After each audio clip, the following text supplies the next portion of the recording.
since diagnosis, the hardest thing has been actually to get my head around what the situation is. I feel like I'm quite a positive person, so I potentially push a lot of the bad feelings to the back of my head or deep down, and it goes against what feels right at this age. Really come to the reality that I'm in this situation. You do sometimes think, why me? Why has this happened to me? It just feels quite cruel in that sense. I also felt a little lump on the back of my neck. It's a scary thing to come across, and you start going through those emotions of how you're going to feel when this eventually comes back. It's been quite scary, to be honest, to feel that for a little bit. Then thinking about the future, about it coming back, like what's going to happen, how long I'm going to have before it comes back. So yeah, just worrying about that at the moment, to be honest.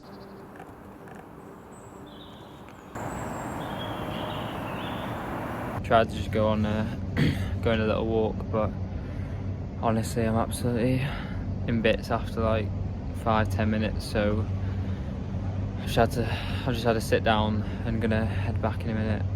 But honestly, these days are so frustrating. Like, it's just such a mental battle to like keep going through this like month after month. So I know there's 2 more left, so I just want to get through these hard days and then enjoy the good ones until the next cycle, and then yeah, I'm done with it. I can't wait till this treatment's over, honestly. I'm gonna go back home and just rest up for the rest of the day, and at least I've done my bit to get out. I just want to turn up and run and it just be like it was before. I don't want to swear, but like, I just want it to go away. Like, I just want to be back to normal, like where I was before, and it is just demoralising. I just want to get treatment done, get back to normal, and like just be training again. That's the thing I find hard, like actually coming to terms with my reality in a sense. I just want to wake up and it be like it's not really happened and I can just get back to normal. Not really the case. Morning guys, so this is the morning of the first day of the last treatment, and I honestly can't believe it. It feels so surreal that it's come round already, but I'm just so excited to get it done and be finished with it. But I'll take you, so I've just woken up, got my uniform on for treatment, same as always, fleece and trackies, but just gonna have breakfast. Just woke up about 7, straight in the shower, gonna get ready, and treatment's at 9 AM, so we're gonna try and beat the rush and beat the queues and get there a bit earlier. So we'll see if that works, because normally I have to wait about a bit, so we're wondering if getting there earlier, I'll get on earlier and get out earlier. So we'll see what happens. But yeah, it's been a long road to this point, and I just can't believe it's nearly done. But yeah, this is the last one. Bit of porridge with, we like to put all sorts in, so we've got frozen raspberries that will melt into it in a second. We've got some dark chocolate, some biscuits, got banana in there, honey. We normally have a few other bits like almond butter, almond butter is in there. Almond butter's in there. And that's what I'll have this morning. Good big breakfast before treatment, and then I won't eat for a while because I don't tend to have the hospital food. I normally have like a snack or a pre-made lunch, but I think today we'll just come back and get lunch. We are now on the way to treatment. Obviously Leah's at the wheel as always, and we're in the car. On the way we're actually listening to a new podcast, Diary of a CEO, Stephen Bartlett, and the episode was sent to us by a friend and suggested, and it's the happiness expert. We literally just started it, so we see what that's like. I feel like the anticipation of this treatment was very much to just be, with all the COVID about at the moment, just be careful as possible. And in terms of the training, I reeled that back quite a lot. I've just rested, I just wanted to make sure that I was in a really good spot for this treatment and not like fatigued by it because I've trained too much or anything like that. Just kept getting hydrated and like ready for the treatment. So this is day 2 of treatment now. Day 1 went really well. Treatment was pretty quick in the end. I had to wait for a while before, but all went smoothly, and I think I was out by about 2 PM. I was quite tired, but not feeling too bad. and I fell asleep in the afternoon, had like an hour or two's nap. You know, I was eating normally and trying to get some food in and didn't feel too bad. I slept really well during the night.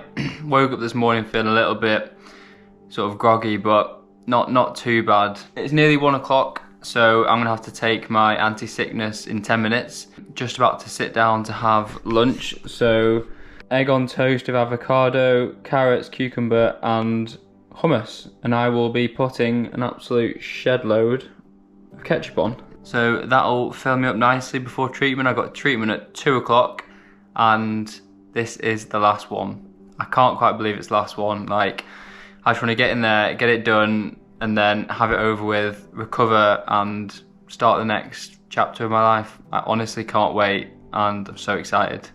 At the last treatment day, and I've just dropped Andrew in there.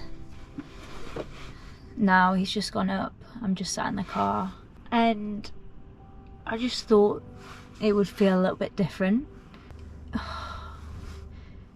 You're glad that he doesn't have to go through the treatment anymore, but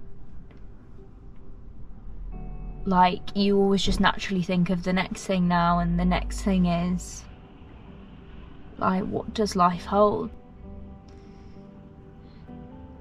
And it's just trying to like live with that fear of when it comes back, does it come back as? You think it's over, but then you're reminded that it's not. I don't know, I thought I'd just stick the camera on because I feel like I've been quite upbeat the whole time, especially Andrew has. I try and be upbeat too, like for him, because that's, you know, his way of doing things, but honestly, like, I have my own fears and anxieties about what the future will hold for him and us, and like, it's not always just like a celebration when he finishes treatment. Like, it's difficult because I think, you know, the majority of people think that's it, get back to normal life. It's like, no, we've been told we've got to still shield for pretty much 3 months. Just that his immune system won't recover for 8 to 10 months, and well, it'll never be the same again now. I don't know, I'm just having a low day, and it's okay, and you can't predict when these will come. It's weird. Like, I felt like this on Christmas Day, actually. Like, you know, a day that's supposed to be so happy, finishing treatment day, it's supposed to be so happy. I actually get the most sad because I think there's this expectation that you're supposed to feel happy on that day, and you like build it up. The reality is that once one chapter's over, like, the next chapter starts, and that chapter is, yeah, we'll get back to normality, but there's the weight of when's it gonna come back? How bad's it gonna be? What does our future hold? Like, can we plan things? I don't know, it's just weighing quite heavy today. I felt like I should really document this feeling because, you know, for other FL patients or other cancer patients or like loved ones watching this, I don't want it to skew the experience and, you know, people not be able to relate to it and think, how are they cope? Some days I'm just not. It's so hard. So even with great news, your emotions always don't match up. It's just overwhelming, you know.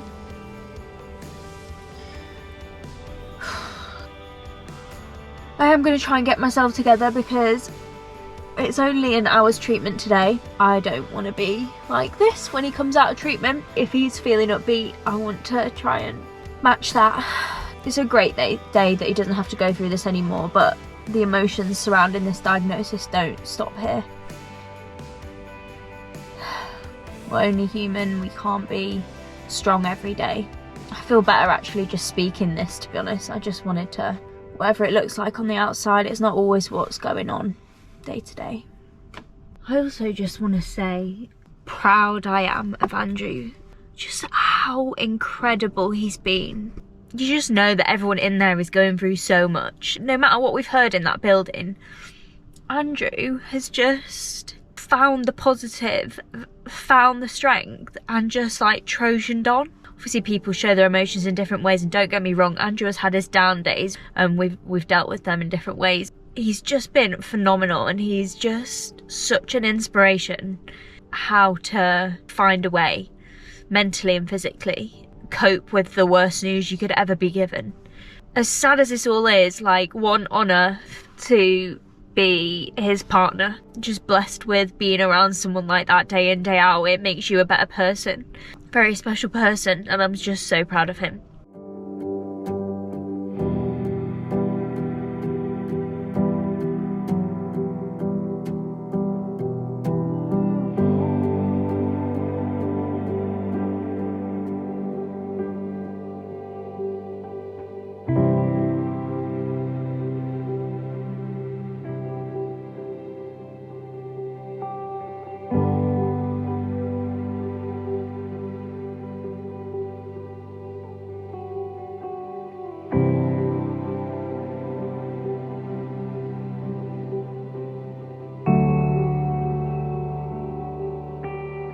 So that's it now. I'm back home and I've finished my full treatment, all done, and that's 6 months of immunochemotherapy completed.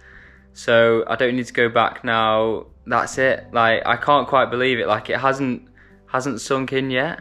I just haven't processed that I'm not gonna have to go back and have treatment again. Well, at least until the cancer comes back. But for now, it's just looking to the future and starting the comeback and seeing what I can do. And I'm just so excited. But I think it'll just sink in like a few weeks or like a month's time, when I don't have to go back and get another treatment, and I can just now look forward to the next chapter of my life. Yeah, I just can't wait for it. Just need to recover from the treatment now, get on with life and get back to normal. But I'm really excited and looking forward to what the future holds.